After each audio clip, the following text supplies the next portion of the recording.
To Home Alone fans, Macaulay Culkin is a name that requires no introduction.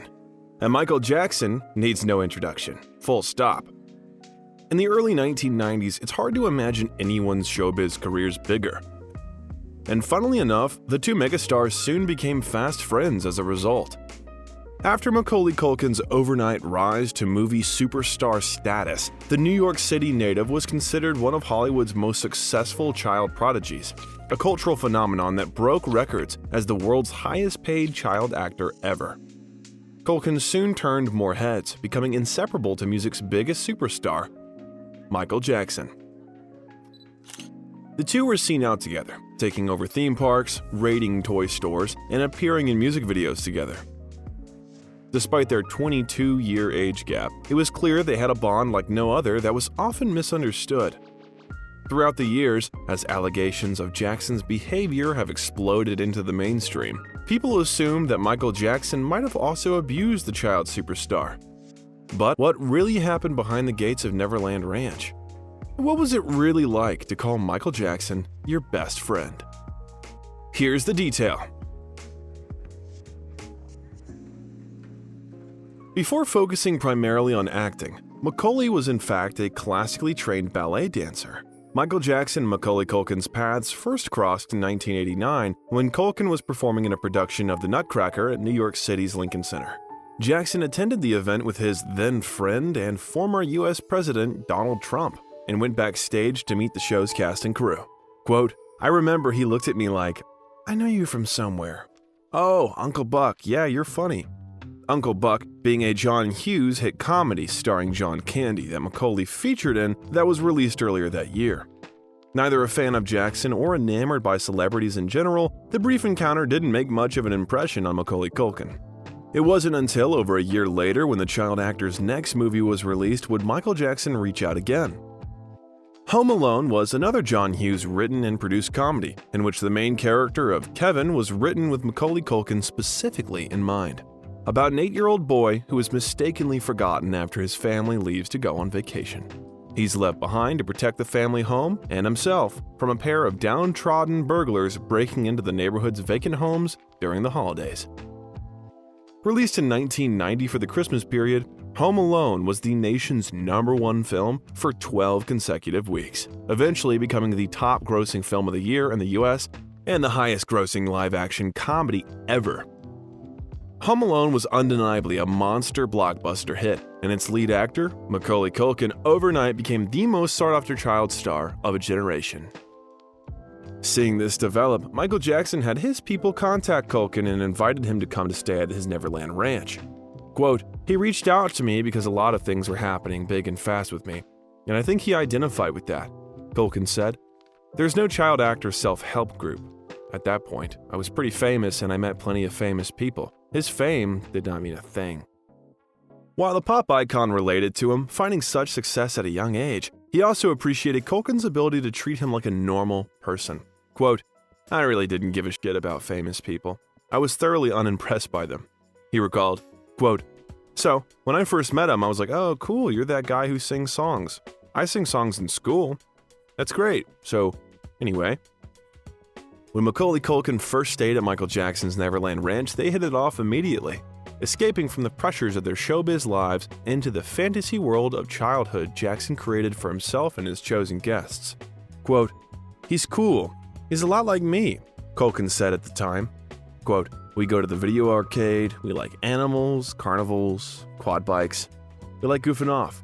At Neverland, Macaulay spent time with Michael enjoying the amusement park rides, water balloon fights, watched the latest movies in Jackson's private theater, ate unlimited amounts of candy, and had Jackson's personal chef rustle up whatever his heart desired. There was no schedule, bedtime, or other plans, and in contrast to his regular working life, Macaulay could be as spontaneous and free as he liked. The two global superstars were soon inseparable, spending hours on the phone, vacationing in Bermuda together, and attracting hordes of fans and photographers while enjoying days out in Disney and Universal theme parks in Orlando, Florida. Michael Jackson was soon asking the artist behind his next album cover to incorporate his new friend within its artwork, as well as devised a new role for Macaulay in his next music video, Black or White. Originally wanting Chris Columbus, Home Alone's director, to work on the epic music video, Michael Jackson cast Culkin as a rambunctious kid playing his music too loud to the dismay of his father, played by George Wendt. Later in the video, the child star is seen lip-syncing a rap verse with Michael and a bunch of other young kids in true hip-hop fashion. During its 6-week shoot, the two showbiz pals occupied their downtime playing basketball together and performing pranks on the production's crew. Although their carefree antics were framed as just harmless fun, the video's eventual director John Landis soon grew tired of Michael's immature carelessness during the filming of Black or White. And I said, Mike, if we do this, you have to show up. If you're late, I'll go home. I'll show up. And we had a day that was probably a $180,000 day. We had Luma Crane and 70 dancers. It was a big deal, right? And Mike and Macaulay Culkin, they didn't show up. It's like, well, where's Michael? And when we finally found him, he and Mac had gone to a Toys R Us and spent like $60,000. First of all, the idea of spending $60,000 at a Toys R Us is like, huh? How do you do that? But I said, Mike, you can't do that ever again. Why? Because it insults everybody. When asked what him and Michael Jackson liked to do together, Culkin said that their favorite activity was, in fact, shopping. Quote, "We always go to Toys R Us. We each get a shopping cart and go up and down the aisles picking out what we want. Who pays? He does," Culkin said mischievously. Macaulay Culkin would later sneak Michael Jackson onto the set of Home Alone 2 to the amazement of the film's cast and crew. Rumors also circulated that Culkin was going to join the pop star on his 1992 Dangerous World Tour. At $50,000 a show, it was reported that the Home Alone star had been taking dancing lessons to prepare for the concerts. However, this idea ultimately never materialized. When asked if he found it odd that Jackson liked to play with kids and buy toys at age 33, Culkin shook his head. Quote, "No, he's cool," adding that he would sometimes even wear a surgical mask to school in homage to Jackson's favorite disguise. Apart from the fun they had together, the two superstars also found out that they had much in common other than their careers in the limelight. Macaulay also came from a large family, and before his own success, they were living in relative poverty with his family of 9 living in a one-bedroom apartment in New York City. Both were raised by ruthless fathers/managers, pushing them in their careers towards fame at a young age, and therefore both became financially responsible for their entire families. With that amount of adult pressure placed on them as a child, a certain carefree innocence is lost forever, as they are forced to grow up and are weighed down by immense responsibility. Quote, "People wonder why I always have children around. It's because I find the thing that I never had through them. Disneyland, amusement parks, arcade games. I adore all that stuff because when I was little, it was always work, work, work," Jackson said in response to criticisms of his childlike lifestyle. Despite their 22-year age gap, Culkin could relate to superstar Michael Jackson much more than anyone else his own age. Quote, "I was a peerless person. Nobody at my Catholic school even had this much idea of what I was going through, and he was the person who had been through the exact same thing and wanted to make sure I wasn't alone," Culkin said. Knowing the loneliness that came with child superstardom, how money will forever change dynamics within the family, and the impending influx of vultures with their own selfish intentions, Michael Jackson felt the need to protect Macaulay Culkin. In a manner he wished someone was there for him during those years growing up in the spotlight. Not only to help guide him through such unique challenges, but to also remind him that at the end of the day, you are just a kid, and you should embrace that also. Quote, "We were friends. We were actually best friends for a stretch of time while I was growing up," Culkin reminisced. Macaulay Culkin credited Jackson in part for helping him through difficult times with his family, and in particular his domineering father, who had become relentless, chasing new career highs and increasing studio payouts for his movie star son. Kit Culkin, Macaulay's father, also held the reins when it came to how his son would respond to Jackson's latest controversy. In August 1993, it was announced that Los Angeles police were investigating a set of child abuse allegations made against Michael Jackson. In the coming weeks and months, the salacious case was endlessly reported and picked upon by the world's media, with both sides leaking evidence and witness accounts to help steer the public's mind in their favor. In Jackson's camp, Brett Barnes and Wade Robson were interviewed defending Jackson and their friendship in hopes of counteracting the character assassination taking place daily within the pages of the tabloid press.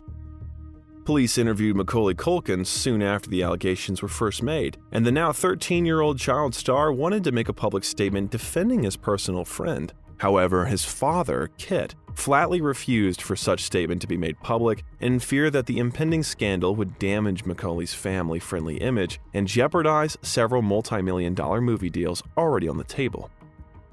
Instead, the child actor reps maintained a stony wall of silence, despite the positives it would have brought to Michael Jackson's ailing public image to have his most famous child friend stand in his corner during this, his darkest of hours. During the mid-1990s, Macaulay Culkin's career took a sudden and dramatic turn. After Kit Culkin's attempt of giving his son's career legitimacy with a dramatic role in The Good Son backfired. The father/manager then secured two major multi-million-dollar movie roles for Macaulay. Record-breaking at the time, the first role was in a comedy film alongside Ted Danson called Getting Even with Dad, and the other being the lead in Warner Brothers' comic book adaptation of Richie Rich. Both films were panned by critics and flopped at the box office. Macaulay was specifically targeted with criticism and was nominated for Worst Actor Razzies for his last three film performances. The cute, wisecracking kid that audiences initially fell in love with had grown into an awkward teenager who had lost his passion for acting. It was at this point Macaulay suddenly disappeared from the public eye as his parents formally separated, and the former child star fought with his father for control over his life, and now, vast fortune. Behind the scenes, Michael Jackson supported Macaulay through these turbulent years and undoubtedly used his own business sense to help protect Culkin's money and set himself up for a future where he wouldn't need to work ever again. Michael Jackson even honored their enduring friendship by asking Macaulay Culkin, as well as Elizabeth Taylor, to be a godparent for his firstborn son, Prince, as well as his daughter, Paris. "We are very best friends in the world," Culkin said in an interview at the time. Quote, "We're both going to be 8 years old forever in some place because we never had a chance to be 8 when we actually were. Neverland is still the only place on Earth where I feel absolutely 100% comfortable." When his friend yet again was embroiled in a whole new set of allegations after the release of the 2003 Martin Bashir documentary, Living with Michael Jackson, Culkin was now an adult and able to openly defend Michael Jackson in public and on television, but was reluctant to testify in court, stating in a Larry King interview that he really didn't want to get involved with the media circus surrounding the case, and that he wouldn't want Michael to have to do that if it was the other way around. However, the former child star ultimately did testify for Michael Jackson's defense as a character witness during the 2005 trial. In a brief and direct questioning, the then 24-year-old was resolute, saying no and absolutely not as he was asked repeatedly whether the singer had ever molested him.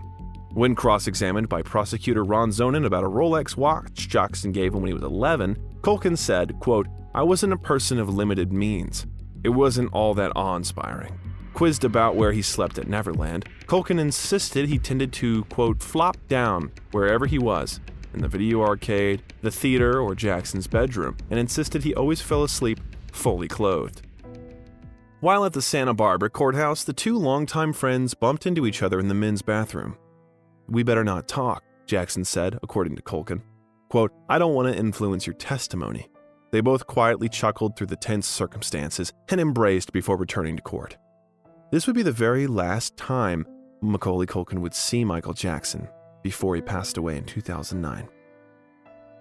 Macaulay Culkin later reflected, quote, "Michael is one of the most important people in my life. He was my best friend. We were strongly connected because he knew what I was going through. It's one of my friendships that people question only because of the fact that he was the most famous person in the world. I know it's a big deal to everyone else, but to me, it was a normal friendship."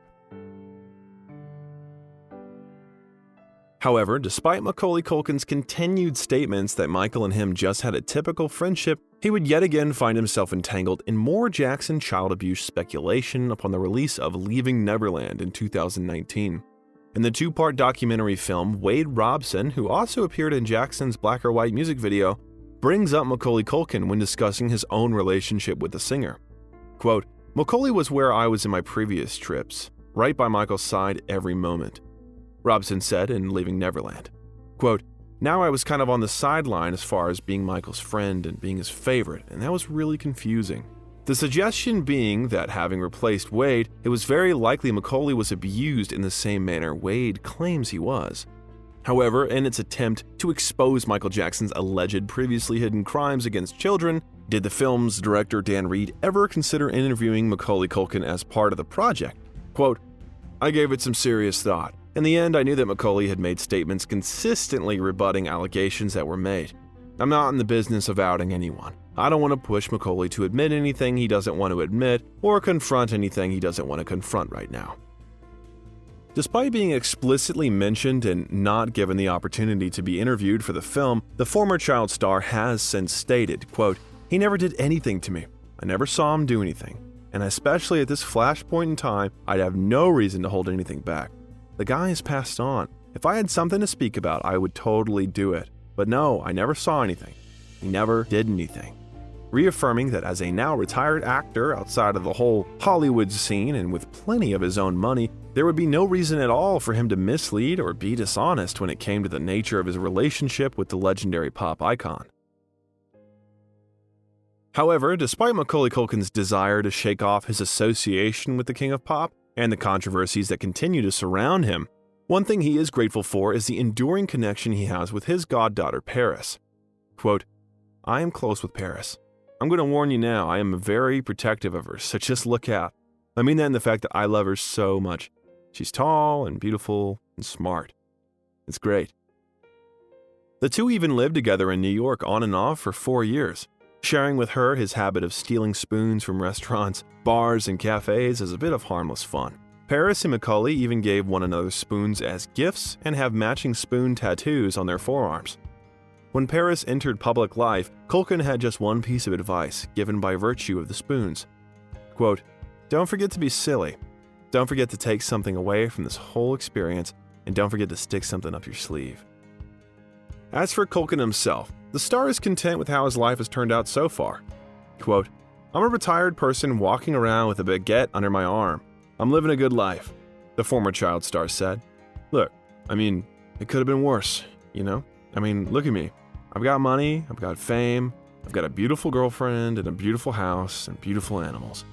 Honestly, Mac, it's not so bad." Thanks for watching The Detail. If you enjoyed this video, then check out our other videos chronicling the friendships, relationships, and rivalries of Michael Jackson. We'll see you next time.